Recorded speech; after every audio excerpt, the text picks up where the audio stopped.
L'odeur du chapon rôti, mêlée au parfum cher, emplissait le salon quand je suis entré en portant mon plat de pain perdu.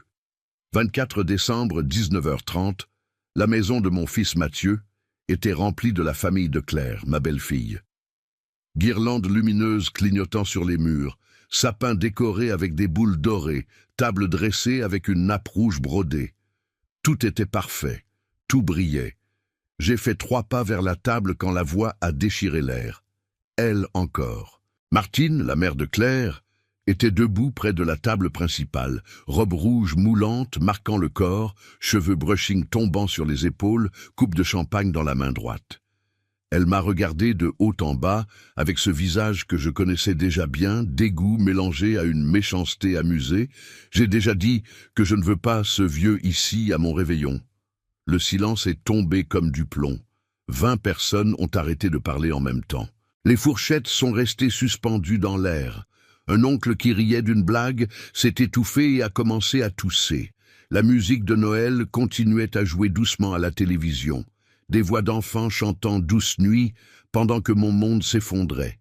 J'ai senti la chaleur monter du cou jusqu'à la racine des cheveux. Ma bouche est devenue sèche. Le plat de pain perdu a pesé si lourd que j'ai pensé qu'il allait glisser de mes mains et se briser sur le parquet brillant.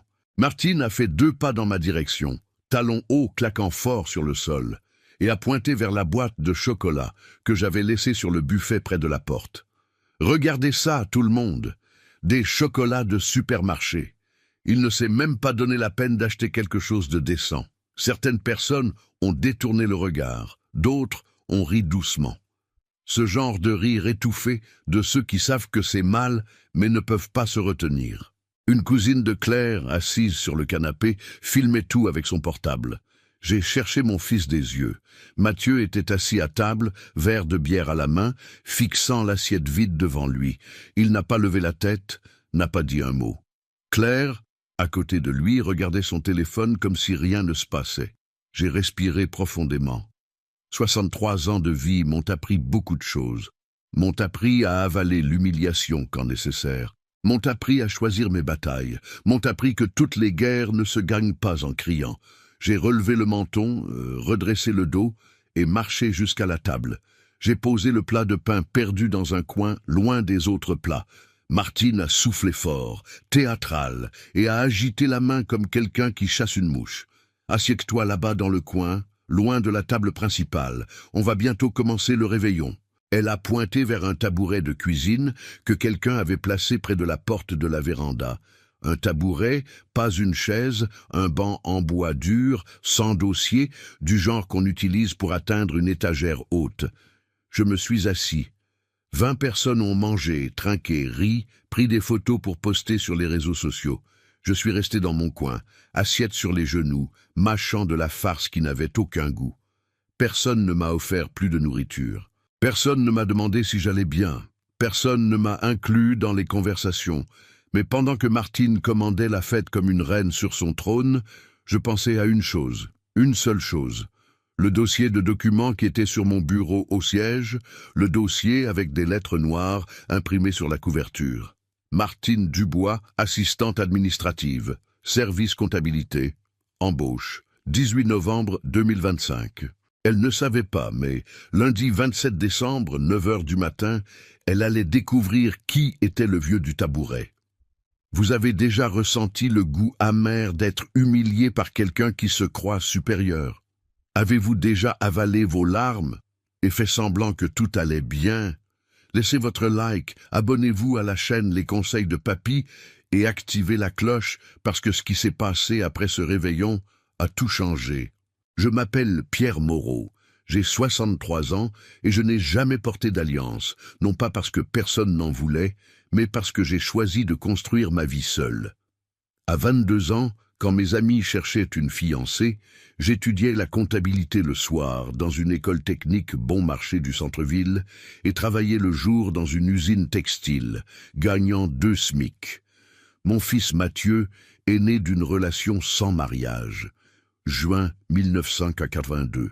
La mère est partie 3 jours après que je lui ai annoncé la grossesse. Elle a simplement pris ses affaires et n'est jamais revenue. Ma mère a pleuré pendant une semaine entière.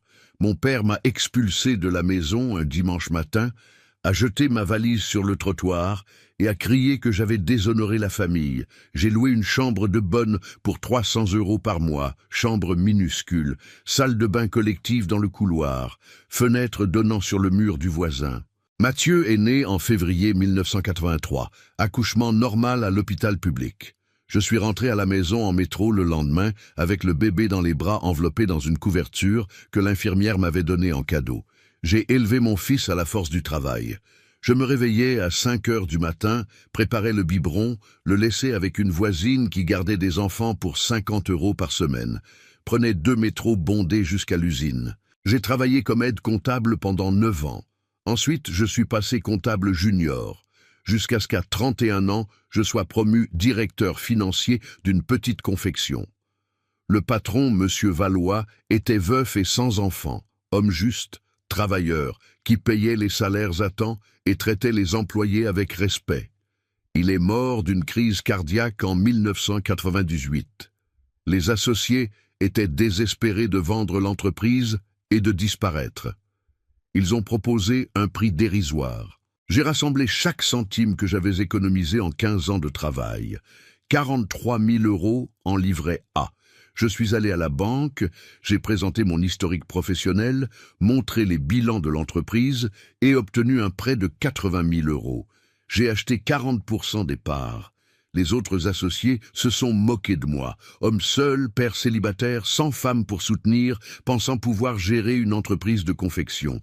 Ils m'ont donné 5 mois avant de faire faillite. Je n'ai pas fait faillite. En 3 ans, j'ai remboursé le prêt bancaire. En 5 ans, j'ai acheté les parts restantes. L'entreprise était entièrement à mon nom. Pierre Moreau, numéro Sirette, propriétaire unique. Mathieu avait 16 ans quand c'est arrivé. Il a tout vu. Il a vu les nuits blanches passer à faire des tableaux Excel, les fois où j'ai mangé des pâtes pour économiser de l'argent et investir en stock.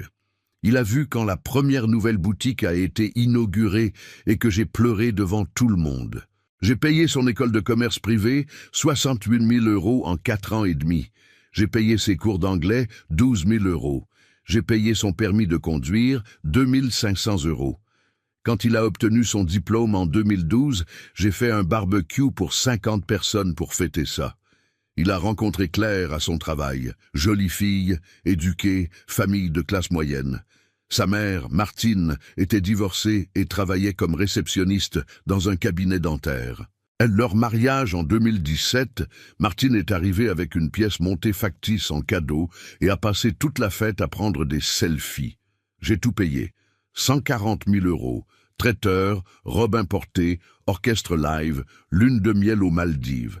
Martine n'a pas donné un centime, mais a posté sur les réseaux sociaux comme si elle avait tout financé. Ensuite, j'ai donné 90 000 € d'apport pour leur appartement. Mathieu m'a remercié par WhatsApp. Mon entreprise a grandi lentement, mais solidement. Aujourd'hui, j'ai 6 boutiques réparties dans la région parisienne, 142 employés enregistrés, chiffre d'affaires annuel de 3 millions d'euros. Je suis le PDG, le propriétaire, celui qui signe les fiches de paie, mais je n'ai jamais étalé ma richesse. Je conduis une Peugeot 308 grise de 2019. J'habite une maison simple de 3 chambres à Montrouge. Je porte des vêtements de mes propres boutiques. Je ne poste pas de photos sur les réseaux sociaux. Je ne porte pas de bijoux chers. Mathieu savait tout ça, mais a arrêté de demander comment j'allais.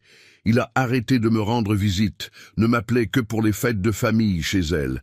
Et Martine m'a toujours traité comme un employé retraité, jusqu'à ce soir de Noël, jusqu'au tabouret de cuisine, jusqu'au lundi 27 décembre. Parce que Martine avait été embauchée dans mon entreprise en novembre. Elle n'avait jamais vu le patron personnellement. Les RH s'occupaient du recrutement des postes opérationnels. Mais lundi, elle allait me voir et découvrir qui avait signé son contrat de travail. Je suis parti de chez Mathieu à 23 heures.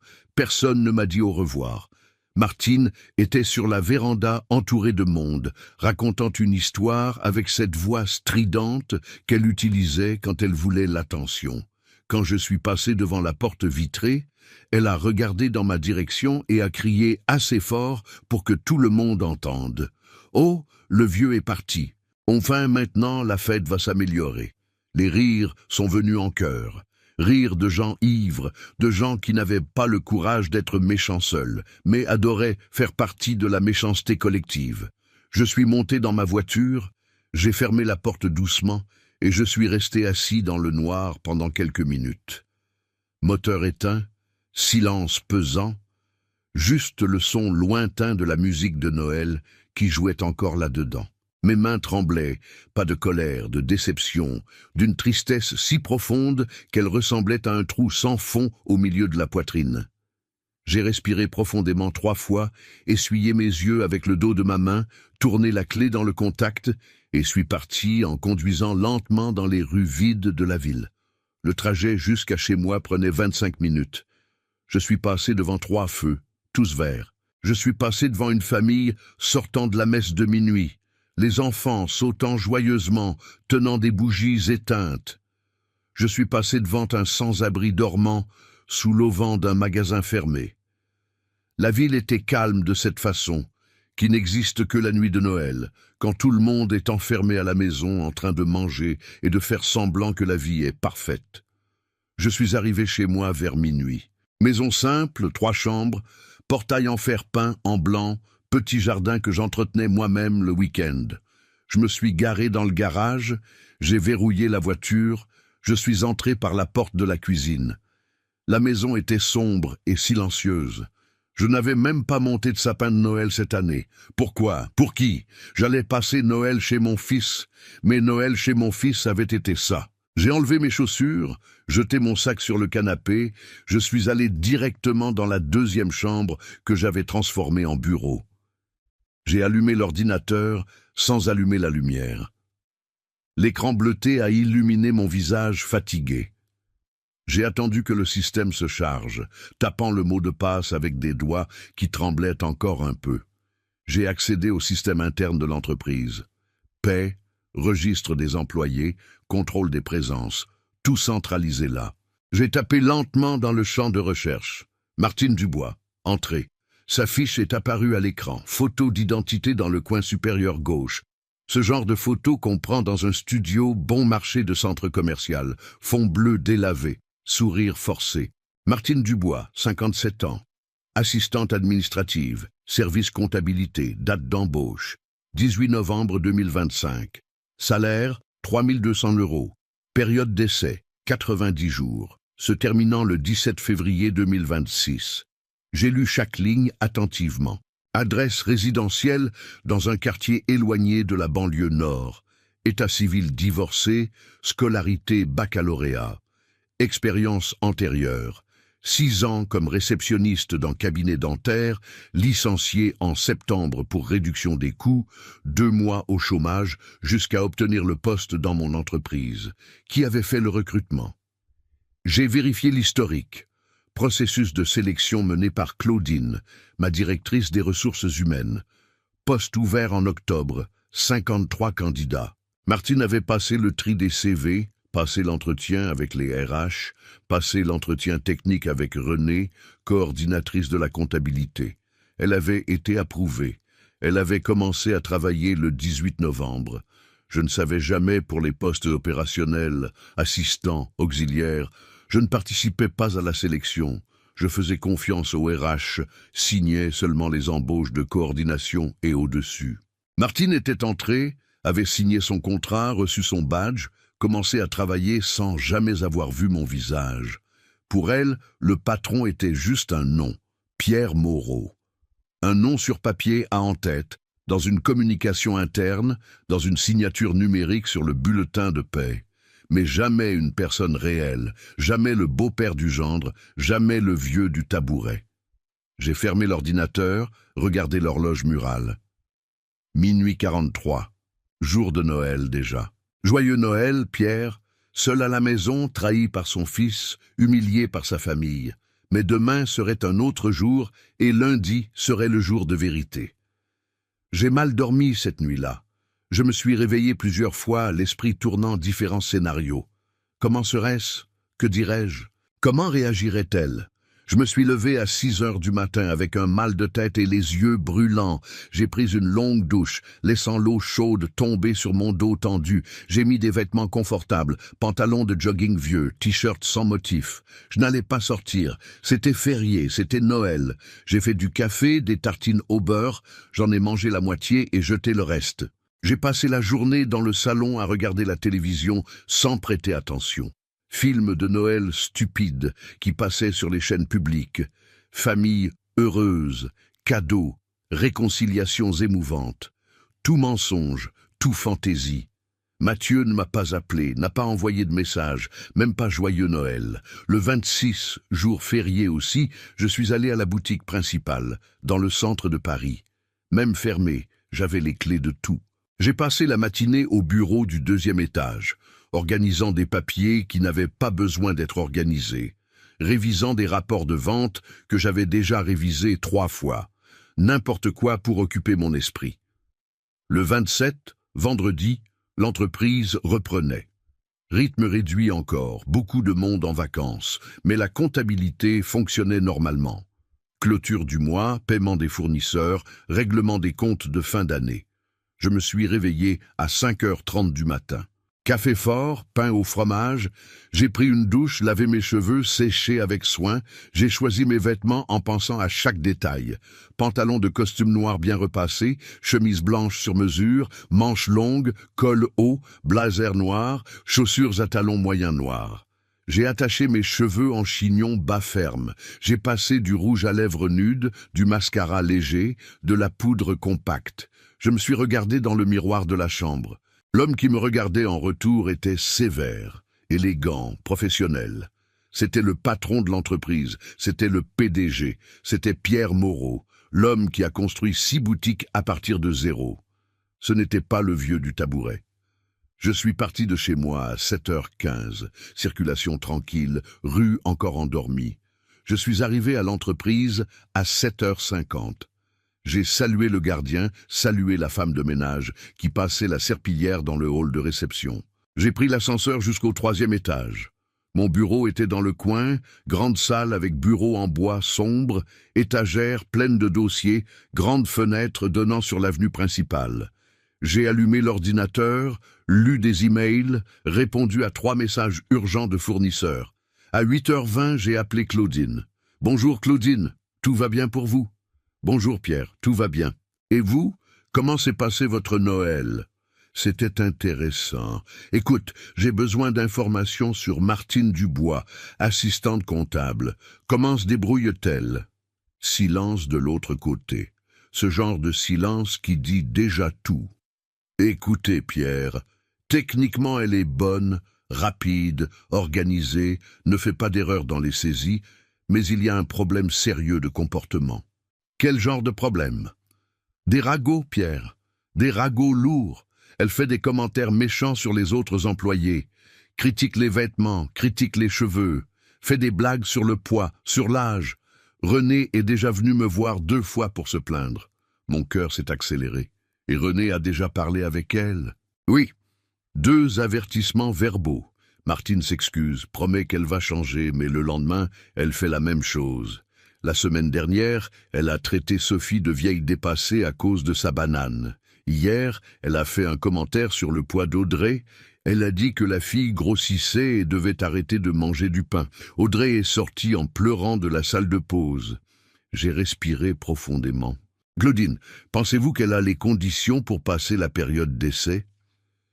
J'ai entendu son soupir à travers le téléphone. Franchement, Pierre, non. René m'a déjà signalé qu'elle ne voulait pas la titulariser. On lui donnait une autre chance parce que c'est la fin de l'année, période de Noël, ces choses-là. Mais le comportement est insoutenable. Je comprends. Merci pour l'information, Claudine. On en reparlera plus tard. J'ai raccroché et je suis resté à regarder l'écran de l'ordinateur. Donc, ce n'était pas seulement avec moi. Martine traitait tout le monde de cette façon. C'était une personne méchante, cruelle, qui prenait plaisir à rabaisser les autres. Et elle le faisait dans mon entreprise, créant un environnement toxique, faisant pleurer des employés. À 9 heures, j'ai appelé René et lui ai demandé de monter pour une conversation. René avait 38 ans, coordonnait la comptabilité depuis 5 ans, était sérieuse et extrêmement compétente. Elle a frappé à la porte et est entrée tenant un dossier sous le bras. « Bonjour Pierre. »« Bonjour René. Asseyez-vous s'il vous plaît. Je veux parler de Martine Dubois. » René s'est assise et a posé le dossier sur le bureau. J'ai imaginé que c'était à son sujet. « Racontez-moi tout. » René a ouvert le dossier et a commencé à parler d'une voix fatiguée, comme quelqu'un qui a déjà répété cette histoire plusieurs fois. Techniquement, elle est bonne, Pierre, connaît Excel, est rapide avec les saisies, comprend la comptabilité de base. Si c'était juste pour le travail technique, il n'y aurait aucun problème, mais c'est une personne difficile, très difficile. Elle fait des commentaires offensants tout le temps, critique les filles pour n'importe quoi, vêtements, maquillage, cheveux, corps, âge, tout sert de motif pour lancer une pique. Et ce n'est pas de la plaisanterie, c'est vraiment de la méchanceté. Donnez-moi des exemples concrets. René a tourné une feuille du dossier. Il y a 2 semaines, elle a demandé à Julie, qui a 23 ans, si elle n'avait pas honte de travailler à 23 ans sans être encore mariée. Elle a dit qu'une femme décente de cet âge devait déjà avoir un mari et un enfant. Julie est restée sans réaction. 2 jours plus tard, elle a fait un commentaire sur Sophie qui portait une banane. L'a traitée de truc de vieille. A dit que la banane était un accessoire de retraité. Sophie a 51 ans et porte une banane parce qu'elle a un problème de dos. Elle ne peut pas porter de sac lourd sur l'épaule. Elle était dévastée. Continuez. Hier, Martine a vu Audrey manger du pain au beurre dans la salle de pause et a fait un commentaire assez fort pour que tout le monde entende, disant qu'Audrey prenait du poids et devait arrêter de manger des glucides. Audrey a 28 ans, vient d'avoir un bébé, allaite, elle est sortie de la salle en pleurant et s'est enfermée aux toilettes. Vous avez déjà averti formellement? 2 fois verbalement. Conversation individuelle, orientation sur la posture professionnelle, explication sur le respect dans l'environnement de travail. Elle s'excuse toujours, dit que c'était sans le vouloir, que c'est juste sa façon de plaisanter, mais elle continue. Quelle est votre recommandation finale? René m'a regardé dans les yeux sans ciller. Ne pas la titulariser. Elle n'a pas le profil pour travailler ici. Elle crée une atmosphère horrible. Les filles ont peur de déjeuner dans la salle de pause, peur de porter certains vêtements, peur d'être la prochaine cible. Ce n'est pas sain. Vous avez tout documenté? Oui. Compte rendu des 2 conversations que j'ai eues avec elle. Email d'employé se plaignant, témoignage que j'ai demandé par écrit. Tout est là. Elle a tapé sur le dossier. Merci, René. Laissez-moi, je vais résoudre ça. René est sorti et a fermé la porte doucement. Je suis resté seul à nouveau, doigts tambourinant sur le bureau en bois. La période d'essai de Martine se termine.